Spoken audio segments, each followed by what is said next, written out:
and I'm happy to see everyone along today, so hopefully you found this educational. What we're going to do, again I apologise, because of the delay in the start as well, we have to sort of rattle through this just now because I'm aware that this was built for 5 o'clock finish and we're at 5 just now. I'll go through the slides here, we'll inform you about what's happening just now, and I will be staying behind afterwards if someone wants to. But we'll give you the relevant information just now and see how you feel about it.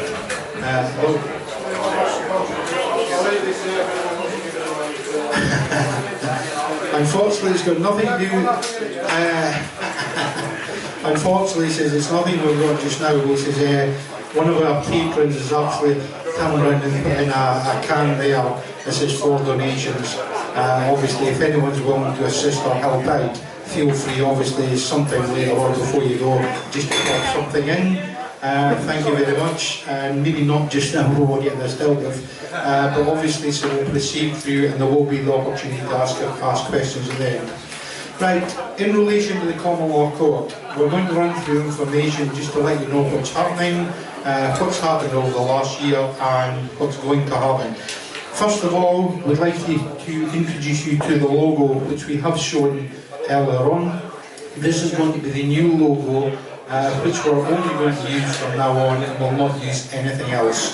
This has actually been done, basically confirming Common Law Court, Vis Legis, which basically means law of the land. And it's applicable to everyone, and we've got the map of the world to confirm that.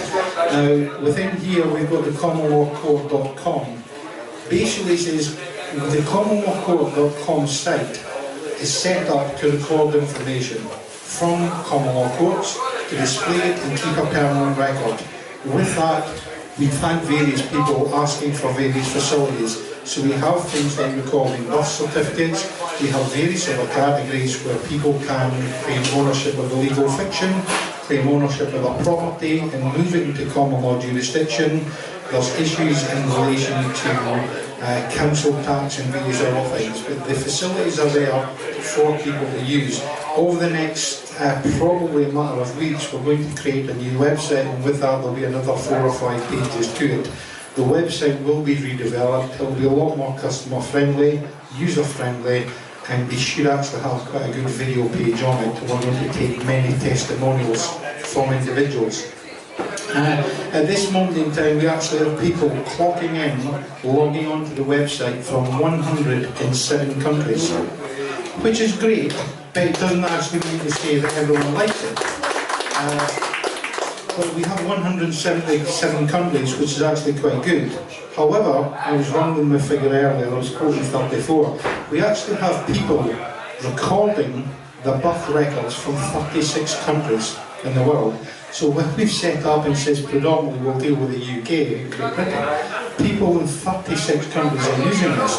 So again, applications from everywhere. Some of the places, I've got to look them up myself to map, the word is spreading and people realise that there's a change and they want things to improve.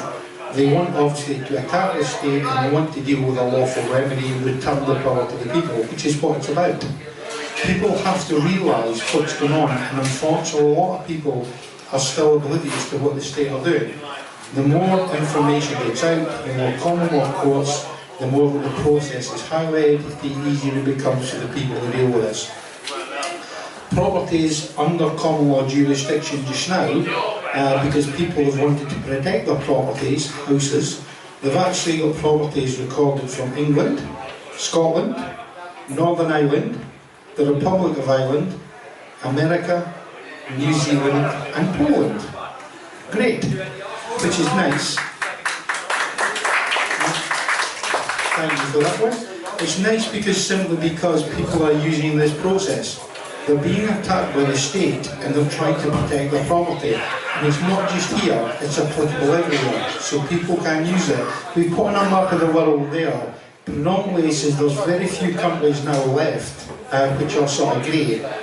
You're looking at the African nations here, in the middle there. Obviously, you know, top there, Greenland, Alaska, you've got that. But predominantly, we're hitting just about everywhere in the world. Everywhere you see in blue is people that have been logging onto the court, and they do so in regular numbers and increased numbers. The Common Law Court, we said was set up basically to publish court outcomes. So there's a permanent record, so everyone knows what's going on. It's fully accountable, it's made for the public, they understand exactly what's going on, so there's nothing to hide. It's used for displaying common law information. Now, I've had just now a very interesting chat outside during a break with another individual. He said, but the point is, what I said, never mind hiding. What we're saying just now is the Common Law Court is used to protect people and to offer justice. It says it's not compulsory, it's a different system, and it's different from the statutory system. Now the thing is, you have a choice. That's all we're saying. You have a choice, you can decide how you wish to deal with it yourself. He says that the structure is set up, you can actually use this, and you're returning it to the hands of the people instead of the corporation and the statutory system. In addition to that, we've obviously got the facility on the website. This is for recording documents for preservation. So you can actually record facts similar to a birth certificate. You can state that you were born, make a declaration. All that's doing is confirming that you can stand under common law and rely on that to protect yourself. There are various other things, and again, like everything else, there will be additional categories. People have said you have a birth certificate, you have a marriage certificate, can you have a death certificate? Yes, you can. Now it's not something that everyone would automatically think of, but it's important. You can do these things. So all these things are coming from the people. It's a people's court. If the people want it, this is what we'll do. So that's it. He said, but it has to be reasonable, it has to be lawful, and it has to be something that the people want. So it is set up for this. We're also going to be setting up, we have a blog page, which we don't really use it as a sort of regular blog. We did, when we had a little bit more time, we put in some features. It was an educational program from America we used to get some information out. Had a little bit of fun with it. We may use it again, but we're going to use the blog page, so we'll actually have an improved facility there. We're also going to set up a new hosting, a video channel. We have a video page just now which we don't use, but we're speaking to people just now who are going to be taking testimonials from the public. So therefore, the people who have any sort of complaints, whether it be to do with common law, whether it be the statutory system, justice, anything at all, if they have complaints about everyday life, they're entitled to obviously speak about it. And what we'll do is we'll take 2-3 minute video and we'll put it on the website. So we will have hundreds of these testimonials tackling every subject you can think of. So if someone has a problem with council tax, they go onto the website, see what people have to say, and you'll find out basically how the people are dealing with this issue and what, if anything, the Common Law Court can do to support them. Also, what we'll be doing is setting up a new facility on the site which will be a forum. The forum is going to give the opportunity for everyone to get involved.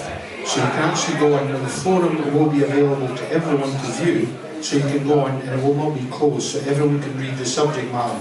However, to post information on it, or to join in, you would have to confirm your birth registration. So free of charge, if you submit your birth information and make a declaration, you'll then automatically be allowed to take part in the forum. Now the forum, what we're asking people to do is give their name, just a name, and the country they're staying in. So you can be chatting to people worldwide about law, about the Common Law Court, and about justice. So this is what's going to be used for. There'll be the facility there, and you can be chatting away about it. We'll also have obviously people to monitor the site to make sure it's okay, but this will be an additional facility. This one here, as I said, we've covered the information. The Common Law Court record is simple. It's to confirm that you exist. Now, without that, you're fighting an uphill battle. If you can confirm under common law that you exist, you have established that, it then gives you first line and the means to defend yourself. Because the statutory system and the courts have already accepted that they do not have personal jurisdiction over you. So that's a fact, it's happened. In relation to the legal fiction has been created by the state. It's been created fraudulently, according to their rules, because there's no full disclosure, and therefore, according to their rules, it's invalid, it's void. So therefore, because the legal fiction exists, you have the right to claim it as the owner, a superior claim. It was only created when you were issued a name at birth. So therefore, you can apply and say, look, I wish to apply for this. You're not actually gifted it, but basically you have to make an application by saying, look, I know it exists, I want to own it. So you do that and you can obtain ownership. Again, we have additional categories on the site just now, though more added. We've also got the facility to do things like transfer your property to common law jurisdiction. Now, lawful rights that allow you to protect yourself, as I said just now, with the documentation, this is with the recording of birth, with obtaining the fiction, with transferring your property, all these things will allow you to defend yourself. We've taken these documents in now, the documents have went out, myself included, I've obtained them, but the documents have went out, they've been used by people. We've taken the documents and they went into the police all over the UK. They went into the courts, at every level of court in the UK, even up to the Supreme Court. It's went to the Lord Chief Justice, it's went to the Minister for Justice in Downing Street. It's went to banks, it's went to mortgage companies, it's went to social services, it's went to just about everyone you could think has got them. Not one individual anywhere has actually created these documents. Or says they're unlawful, says they're illegal, they're fraudulent, they've not even acknowledged them. In fact, when we put them in, they go in, the authorities give them a chance, send them back immediately, we don't want them. They won't even call, refer to them by name. You see, I hereby submit a birth certificate. They say, we're returning your document. They won't accept the name, they just return them. Now with that, what they're actually doing, recently we had someone from she's called the keeper of the register, which is the equivalent of the CEO in the land registry in England. The keeper, the last one, was, she resigned from her position after 10 years. Unfortunately, she actually had a 4 or 5 month dispute with me when it was confirmed that she was a criminal and that her actions were criminal and she was held personally liable. So she decided to retire. So that went. Unfortunately, the new keeper has actually went and done the same and only been in the job for 2 months, so that she's actually been summoned to appear next week at Common Law Court. Now,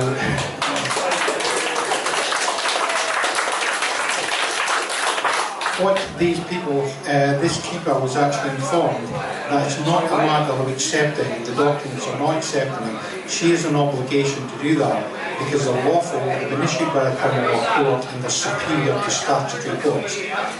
Now that being the case, it comes from the people, it's with the authority of the people, she cannot claim ignorance of the law. So when we done that, put the document in, she returned the document and says, we do not want this, we do not accept anything from the self-styled Common Law Court. We will not be accepting any more documents and they will be returned.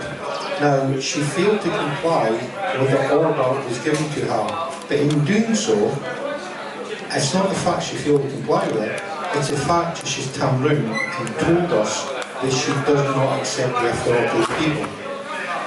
You're the people, she works for you, but she's basically turned around and told you to get stuff she doesn't accept the authority. So unfortunately, she's going to be held accountable and she'll be up in court next week. Now,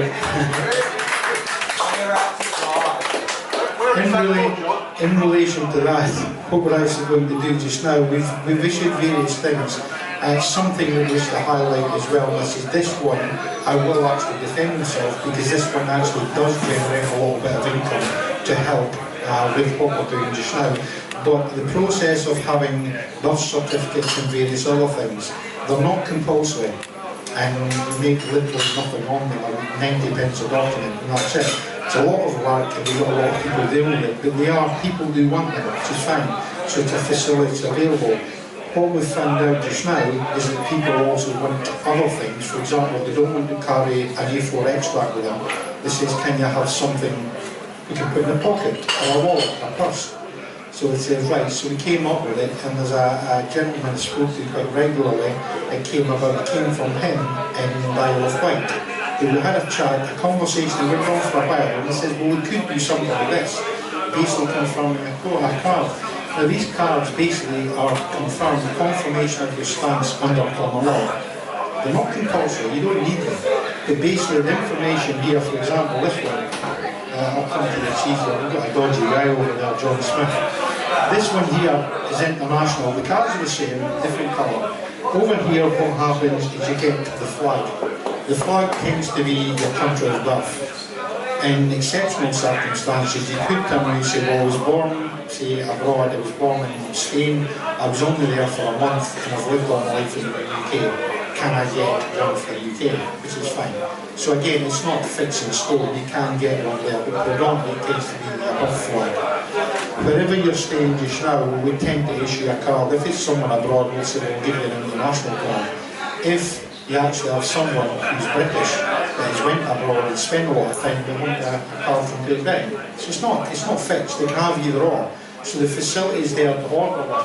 What the card does is it gives you a common law name. This one happens to be Jane Smith, and again there's a birth certificate entry. That birth certificate entry confirms that she's recorded her birth under common law and therefore she can rely on common law jurisdiction for support. So she established that. This one here is the legal fiction. The legal fiction here, we've put in Mrs. Jane Smith, and we've put it in capital letters, just to try and identify and make it slightly different. So that's just legal fiction.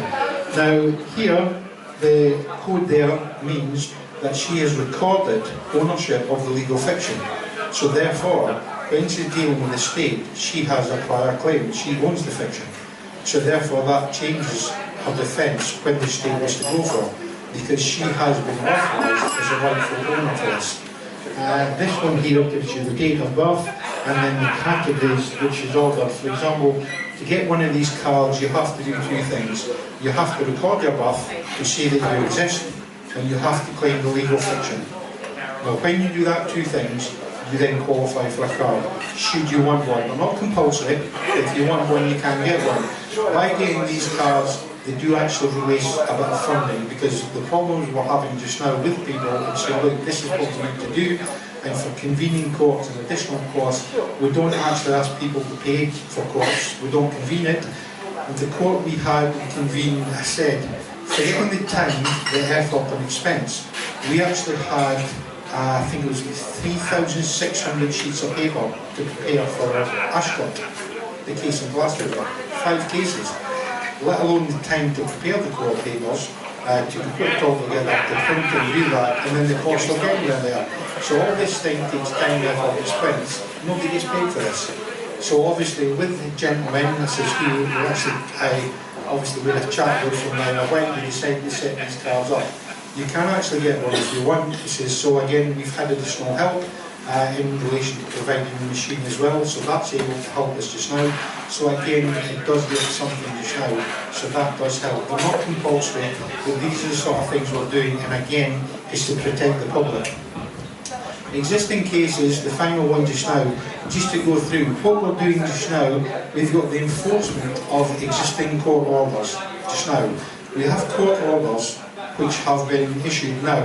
The one thing we'll highlight is we've actually tried one. We had a court order, we convened a court in Scotland. The social services had unlawfully removed a child from the mother. I went to the hearing, we spoke to them, it was quite amusing, but basically they were told they'd be charged with kidnapping.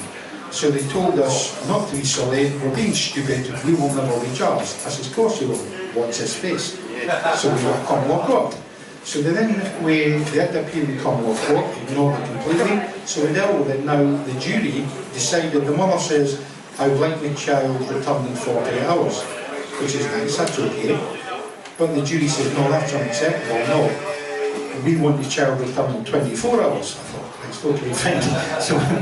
So we basically had to get a couple of enforcement agents, so we went, now the child, because of what's been happening with the Common Law Court, they moved the child away. Nobody knows where the child is now. Now we said, right, we're going to deal with this, so we went to the authorities, to their office, and said, right, here, we need, I said, we're going to action this court order, we need the child returned now. They had a regional manager there who came out, wasn't happy and asked us to leave 3 times. So we did leave, but on the 3rd time we said, look, we'll leave, however, I need you to confirm. We have a court order here, it's a lawful court order, it's been issued by a People's Court, this is the authority of the people, we are here to enforce that, we've lawful agents, we've got the paperwork to back this up. Are you failing to comply with a court order? She says, yes. I says, so therefore you're failing to comply with the authority of the people. She goes, yes, we don't accept that. So we left. Now, we're actually going to follow that up because very shortly we'll be going in and we'll be hitting them with a financial penalty. So there are obviously ways to deal with it because there was financial implications and we can deal with this. So over the next couple of weeks we've then got cases which were convened in England and decisions were made which were purely financial, so therefore the enforcement officers are going to be visiting all the people concerned and we're going to be enforcing money to get it off them. And with this should actually then confirm obviously what we're doing. So,